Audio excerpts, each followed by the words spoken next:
Hey, this is my take, and I'm John Kavakis, and today I'm going to talk to you about Brooklyn's Lansdowne 1984 Montego. Now, there's a fascinating story behind a 1-1 car. It was originally designed as a British Leyland product, but it took nearly 10 years to come to market. During that time, there was all that turmoil, the British car industry, companies changing hands and everything. When it was debuted, it was a design that came straight out of the mid-70s, but they introduced it as a 1984 model. So that didn't mean it was dated or anything, but you know what? It was what we would call over here a fleet model. And so it was made for volume, decent level of equipment, nice finish and everything. They didn't short them, they weren't strippers, but they were just cars you saw every day, and there was a ton of them. A little bit of reliability problem, but not terrible. It was just kind of a nondescript car. So when Brooklyn announced they were going to make the Montego, I heard a lot of comments about why are they doing that? You know, nobody really liked that car. There are a lot of them around there. But you know, that kind of ignores something very unique that's happening in the hobby. And if you haven't been watching, I want to talk to you about it for a minute. So a lot of us that have been in the hobby, in particular in 143rd, for a while, the last 20-25 years or so, we're kind of anchored in the cars of the 50s and the 60s. Those are the cars we grew up with. 40s, 30s, you know, so I know several collectors, I'm one of them, that will collect from any era as long as it's really well done. But the truth of the matter is that we're kind of aging out. A lot of us are on fixed income, so we're a little more price sensitive than we used to be. But there's a new group of people coming into the hobby, and they're in their early to mid 40s, maybe a little bit older than that. And if we're honest with ourselves, Brooklyn collectors has always been a little bit older because Brooklyns have always been expensive compared to die-cast and some of the other things that are out there. So we've got a group of guys in their 40s, some of them a little earlier than that, maybe a little bit later, that are in their prime earning years. They have some discretionary income, and they're just like us in the respect that they want the cars that they grew up with. So these guys didn't grow up sitting in the back seat of a 1959 Chevrolet. They didn't grow up with their eyes pressed against the showroom window for a 1961 Lincoln Continental. They grew up looking at cars on TV, on the streets, on the car carriers that were from the mid to late 70s and some of them the early 80s. And they, now that they're in a position where they can afford a model of their car, that's what they want. They want the model of the car that they sat in the back seat of while their parents drove. They want the model of the first car that they drove, the car that they went to their first formal dance in. They want models of these. And Brooklyn is offering us just that. Now, SMTS released a Austin Maestro in 2019, and it was a smash hit. It was a sellout. Surprised everybody because it's another one of those fairly nondescript cars, but they were well made and they were attractive.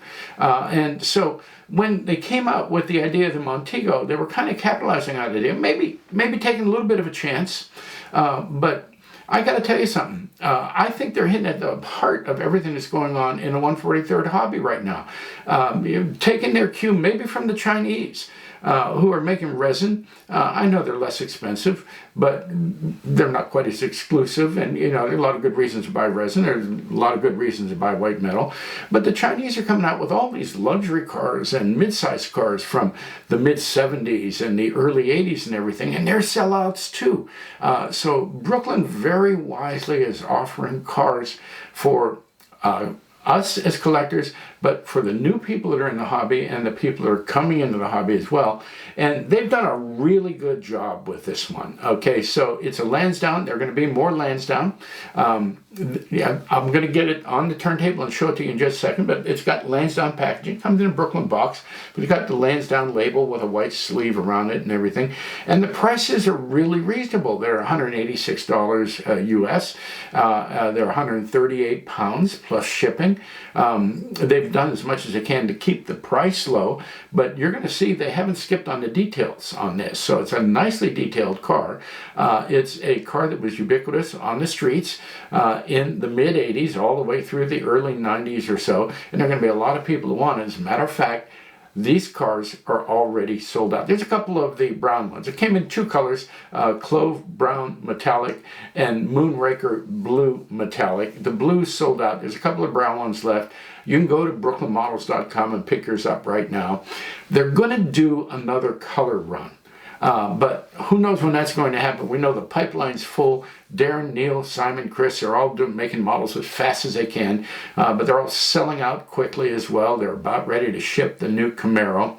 Probably very soon we will see the estate version of the Montego. That's going to come in two colors as well. It'll be in a Porto Red Metallic or Champagne Beige, and that's going to be another sellout because for the very same reasons that the four-door, the Salon, has sold out. So if you want these things, you got to pre-order. Got to get in there quickly. Place your order. You know, might have to wait for a while for it to come, but you know what? It's worth the wait, and that's what we're finding out. With each new issue, I get more and more excited about what Brooklyn's doing. Let's get these on the turntable and take a look at them. Okay, so here we are, and you can see right off the bat, Brooklyn is at the top of their game on finishes. That blue, that Moonraker blue, is just beautifully done with to scale metal flake in it, and the brown is deep and it's rich. It's just really the paint is even. I think they've just done a fantastic job. I know Simon's doing a lot of the spraying. He has some help with that, but these are just superb. Take a look at some of the details here. Those wheel covers are really well picked out. A lot of detail in them. The gas covers picked out. I don't know what they did on those window surrounds. I'm waiting to hear from Simon on that one, but they look like they're separate. They're not, I don't think they're painted on, but really well detailed. A lot of interior detail too. I mentioned earlier that they didn't skimp on the details, and they haven't. Take a look at that. Lenses in the rear, lenses in the front, really well done. Badging, minute, very accurate. Colors of the grills picked out very nicely. The bumpers are done. Just a great job on the details. And take another look at this Clove Brown Metallic. This is the one that they still have some left of. You can hurry on over to the Brooklyn website and get this. But the paint is incredibly deep, incredibly even, really well done, and a surprisingly nice looking color. Another look at both models together. Again, this is a really fantastic value. 138 pounds UK, $186 US for a white metal model with tremendous detail, and I got to admit, really great presence for a 1984 model. So there they are. I think you'll agree. It's a really good value for a white metal model. They've kept the finish up. They kept the detail up. The packaging is first rate. Everything works on this. And we're learning very quickly that if you want a new Brooklyn issue, you got to get your name in there soon. You can't wait until they're issued to find out what everybody thinks about it. I can almost guarantee you each new issue is going to be as good as or better than the last one. They just keep improving. The paints is just wildly beyond anything we've ever seen in Brooklyn in the last 20 years or so. But the details there too, and they're keeping the price down. So I hope you like the model. I hope you like the video. I appreciate you spending time with me. If you like the video, give me a like down there in the right hand corner. Love to have you as a subscriber. We're well over 1,100 subscribers now.